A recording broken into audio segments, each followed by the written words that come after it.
Hi, welcome back to my channel. I'm Sarah and I'm a product designer. Today we're going to talk about the ideation process in design thinking.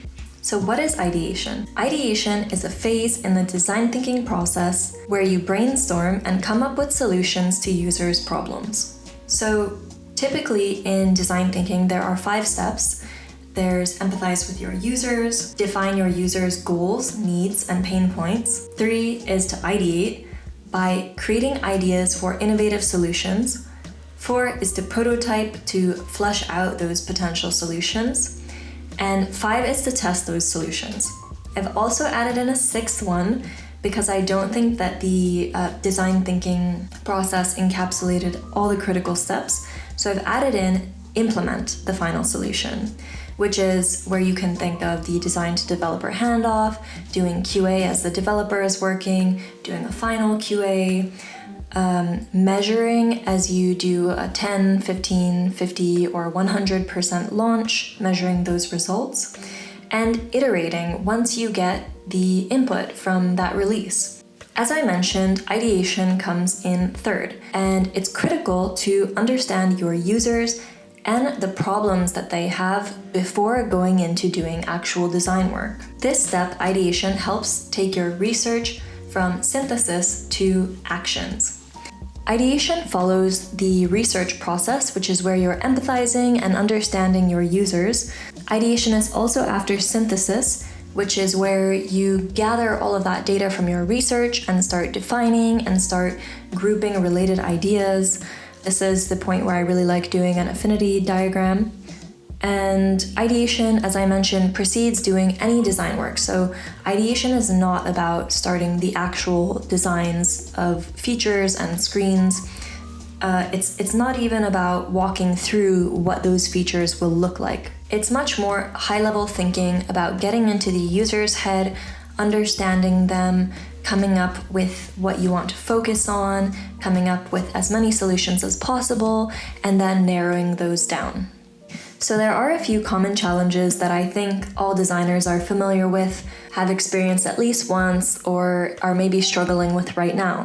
Those are, first of all, that there is no time for doing ideation. And Nielsen Norman did a study where 19% of participants said that they have no time to do ideation. And the second common challenge is not having support from a manager or from your team to do research or ideation.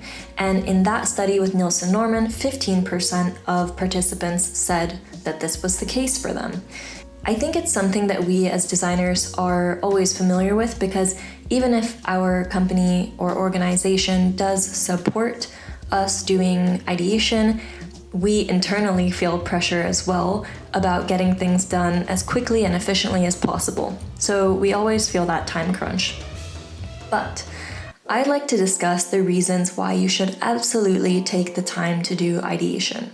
So the first reason is to orient your team around the user. This ideation will give your team a better understanding of who the user is and what they're struggling with.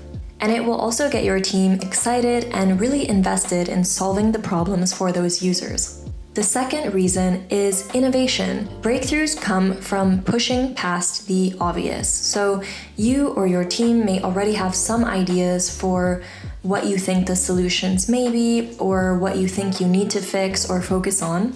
However, in this phase, it's really critical to put that aside to focus on finding the best possible solutions, and to not let your bias guide you. So step beyond the obvious solutions and increase the potential for innovation by ideating. And the third reason is groupthink.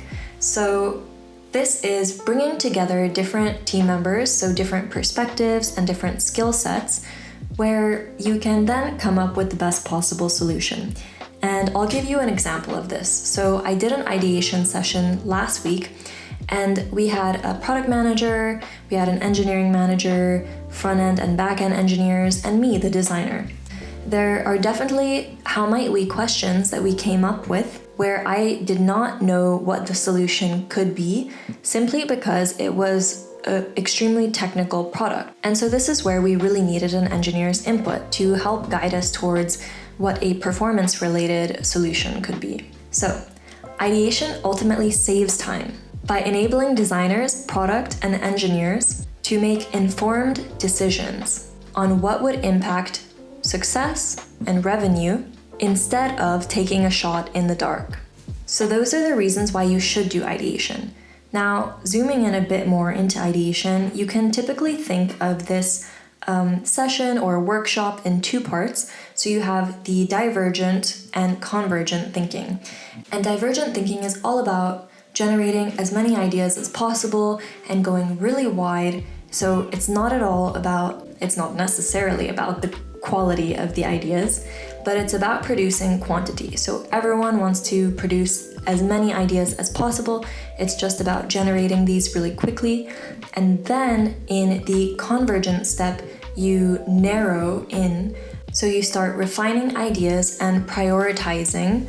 It can also help in this step to identify the impact and effort, and then to create your action steps. So some of the common techniques that are used in ideation workshops are doing how might we questions, which is basically where you're framing a problem. So you say, how might we, and then fill in the blank, solve this problem. There's also affinity diagrams, which I really like using, which is basically where you take a bunch of post-its, you write down insights from research, and then group them into related ideas or related concepts. So you might have a group for challenges or a group for the sorts of technologies.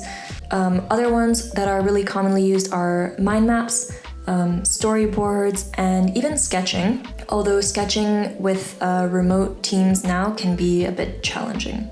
So I would recommend that you actually check out Miro, which is a great tool, and if you go to their ideation and brainstorming section, they have a lot of templates that you can use. So you can find all the ones that I've just mentioned, and you can use these as a starting point, or you can alter them to fit your own needs and make them your own. Another tool that I use for doing these is Whimsical, which is also a great option. To conclude, thanks so much for joining me to talk about ideation. In my next video, I'll be talking about specifically how to do a workshop. Please subscribe to this channel if you want more on design, and I'll see you next time. Bye.